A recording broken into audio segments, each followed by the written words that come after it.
Hello homemakers எல்லோரும் எப்படி இருக்கீங்க? 3 குழந்தை பெற்றதுக்கு அப்புறமும் ஸ்கின்னையும் ஹேரையும் எப்படி மெயின்டைன் பண்ணுறீங்க, சீக்கிரட்டை சொல்லுங்கன்னு சொல்லி நிறைய பேர் கேட்டுட்டீங்க. சொல்லாமல் இருந்தால் நிறைய பேர் கோவமும் படுறீங்க. நான் யூஸ் பண்ணுறேன். அப்புறம் ஃபேஸுக்கு இது நாட்டு சர்க்கரையா? நாட்டு சர்க்கரை இல்லை, ஃபேஸ் பவுடர்.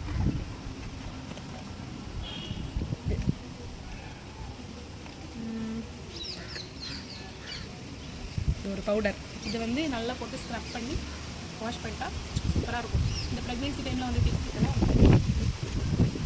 இது வந்து ஆயில் வந்து ஹேருடைய சீக்ரெட் ஆயில்.